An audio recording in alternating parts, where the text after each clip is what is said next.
It is just after midnight in the Bay of Pigs. A lone Cuban soldier crouches behind a rock. The bodies of his patrol mates are strewn around him, their position lit up by the burning jeep they arrived in.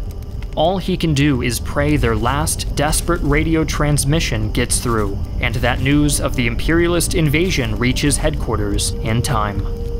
A shadowed figure leans into view, and the militiaman sees his chance for revenge. The horrible revelation strikes harder than any bullet. That was no imperialist dog. Instead, the shocked face was that of his own countrymen. The thoughts of both Cuban-born soldiers fill with regret. As they lie, they wonder how it all came to this. In the end, they will be just two of over 3,500 Cuban casualties in a CIA-backed invasion that pitted brother against brother, and ultimately accomplished nothing but driving Cuba right into the arms of the Soviet Union. Hi, I'm Griffin Johnson, the Armchair Historian. The Bay of Pigs invasion took place in April of 1961, and was the culmination of America's efforts to unseat Prime Minister Fidel Castro of Cuba, who had swept to power 3 years earlier in a popular revolution against the US-backed dictator Fulgencio Batista. Although supposedly planned in absolute secrecy, the operation had been compromised almost from the beginning by Cuban and Soviet intelligence. Despite its abject failure, the invasion was neither the first time America had tried to interfere in Cuba, nor would it be the last. A state of affairs that would lead the world to the brink of nuclear annihilation in the Cuban Missile Crisis. In this video, we will examine the often studied crisis from the perspective of the Cuban people, both the pro-Castro and anti-communist factions, who in modern study are cast as background characters in their own story. I'm happy to announce that this video is sponsored by World of Warships Legends, a free-to-play console MMO that lets you take to the high seas at the helm of history's greatest naval vessels. Enjoy large-scale engagements with other players, unlock dozens of warships, customize them, and staff them with legendary commanders. The most recent update has also added a whole new dimension to the game, aircraft carriers. Now you can dominate the battlefield by directing squadrons of deadly torpedo and dive bombers to strike enemy warships from afar. Support our channel by downloading the game, which is available for both Xbox and PlayStation users through the link in the description below. The successful Cuban Revolution that took place between 1953 and 1959 was an unprecedented victory for the growing socialist movement in Latin America, which arose in response to the blatantly exploitative practices of US big businesses. Backed by the world's largest capitalist economy, international corporations monopolized trade in lucrative local produce and used their immense profits to dominate local elections and install corrupt officials who turned a blind eye to their shameless pillaging. It was the era of neocolonialism, with many Latin American countries being run as imperialist outposts while maintaining the veneer of sovereignty and economic development. Whenever this stranglehold on the continent was threatened, the United States shed any pretenses of upholding democracy and resorted to sabotage.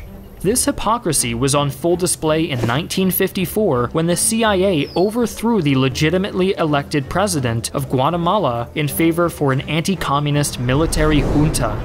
It is no wonder then that the first signs of American interference in Cuban affairs began as soon as Fidel Castro revealed his intentions to dismantle their monopoly on his nation's vast sugar plantations.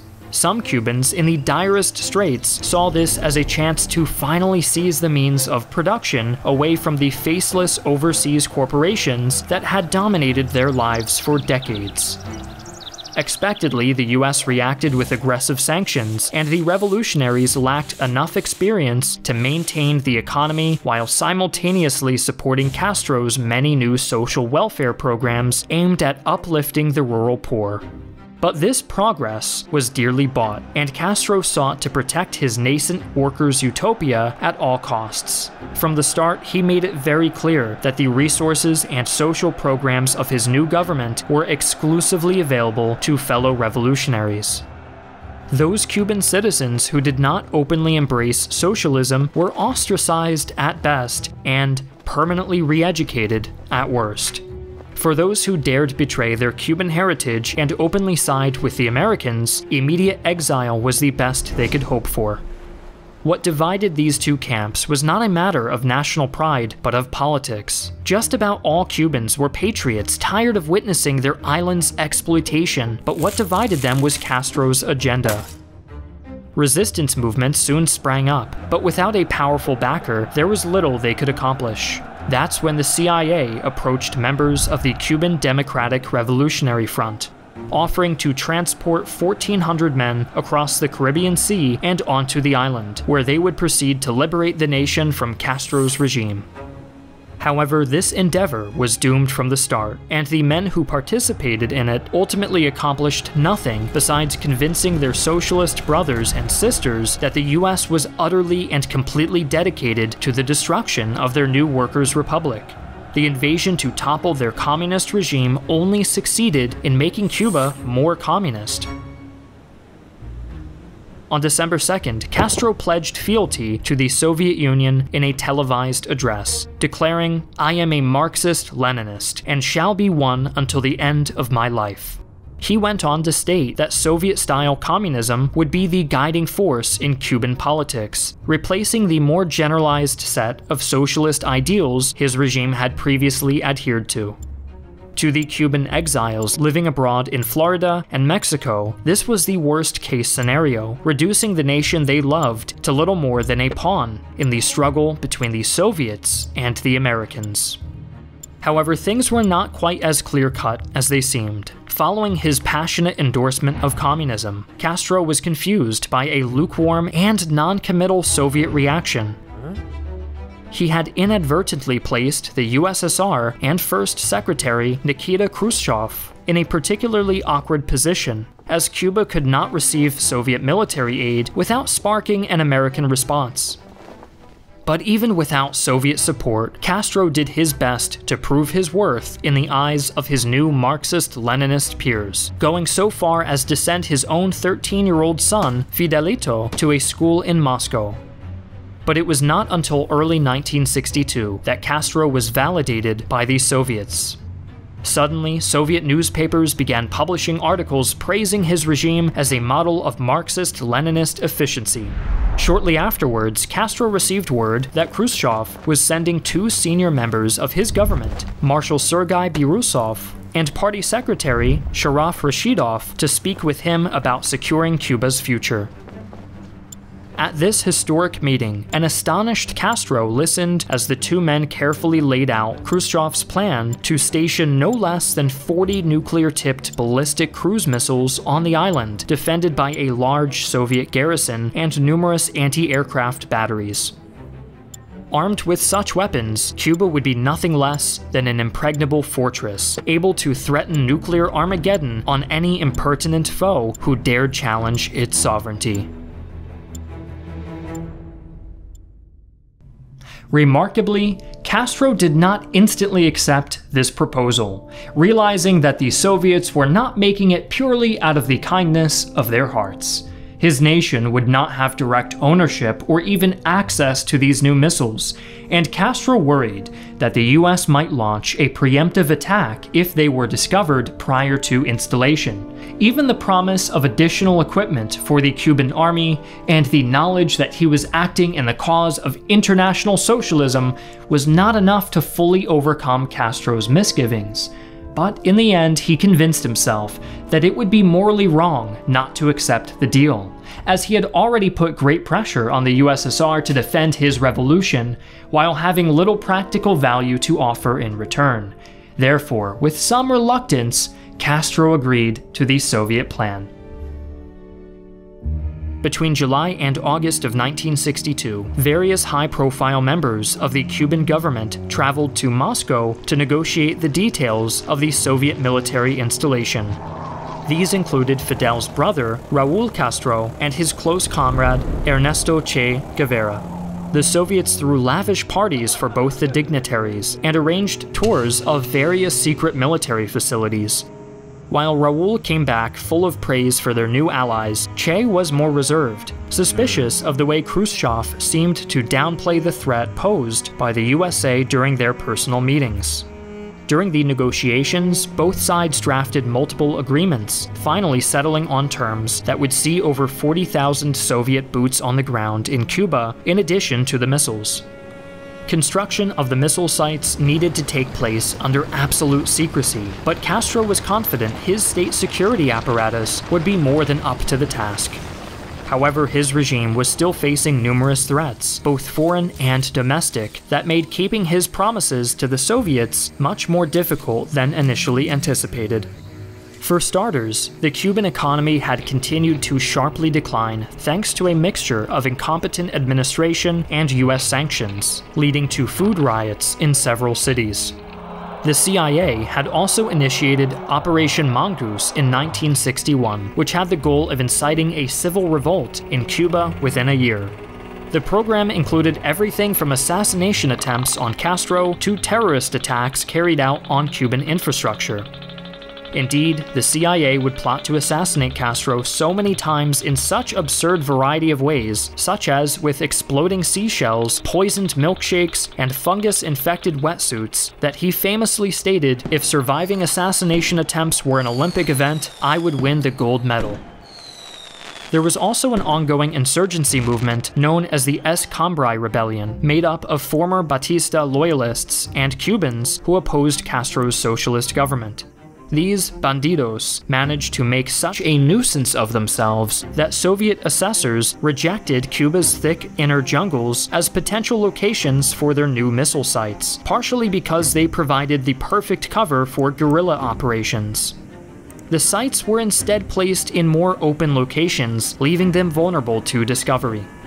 Despite the regime's efforts, the Cuban public soon became aware of an increased Soviet presence in their homeland. Soon, a constant game of cat and mouse was being played between Castro's security forces and the alleged CIA informants. Security was paramount, as only Castro and his closest associates were supposed to know the full details of the plan, and anyone who caught wind of the details outside that closed circle had to be silenced. Of course, Cuba's little secret was never going to stay hidden for long. The US had been flying U-2 spy planes over the island since its failed invasion, and on October 14th, a U-2 flight successfully photographed the missile site at San Cristobal. 8 days later, President John F. Kennedy made a televised 18-minute speech in which he revealed to the world the unmistakable evidence of missile bases in Cuba, and announced a blockade that would not only prevent further shipments of Soviet arms and personnel, but any shipping from reaching the island. The Cuban Missile Crisis had officially begun. At least, that was as far as the rest of the world was concerned. Within Cuba itself, almost all mention of international events was suppressed, save for the narrative maintained by the state. But this was not enough to keep the populace from realizing the danger posed by the missiles, and people began to stream in from the countryside to be with their families. In the close-knit society of Cuba, preparations for nuclear war took second place to simply being together with loved ones if the worst came to the worst.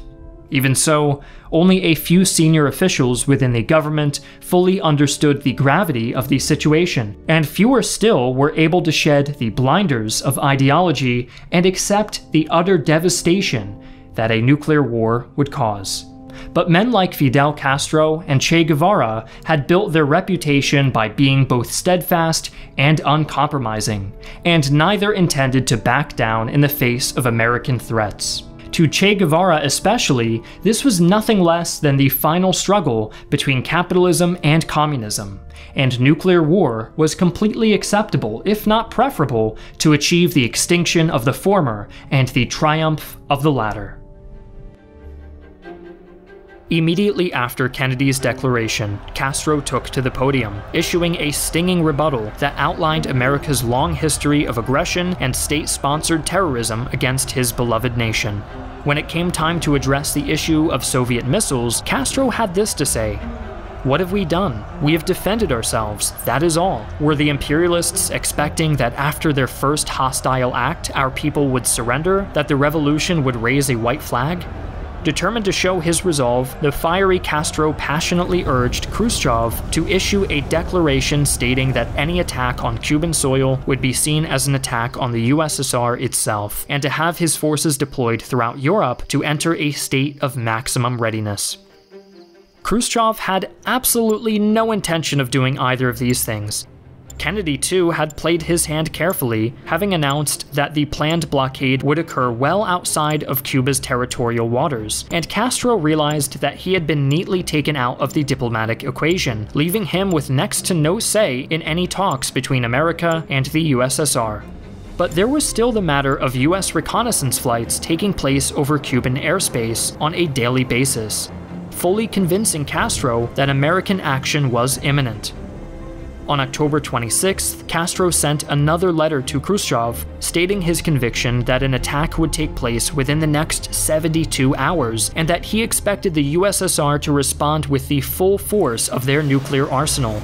He then ordered his army to engage any US planes that violated his airspace. This was a fateful decision, as within 24 hours a U-2 spy plane had been successfully shot down using Soviet-supplied surface-to-air missiles. The incident shocked the world, instantly escalating tensions to a whole new level. Kennedy's ears filled with calls from his staff to retaliate, and safeguards around American missiles were relaxed to ensure they could be fired with minimal approval. Surely, Castro thought, this would be enough to push Khrushchev into action. And yet, ironically, Castro's determination to escalate the conflict ultimately proved to be one of the biggest factors that led to its peaceful resolution. In the words of Khrushchev's own son Sergei, it was at that very moment, not before or after, that father felt the situation was slipping out of his control. Kennedy made a similar realization, concluding that the Cuban army had been acting outside of Soviet jurisdiction. The truth was that neither side wanted nuclear war under any circumstances, and Castro's belligerent attitude brought home just how dangerous it was to have loose cannon rolling around the deck of the ship of state while negotiations were taking place.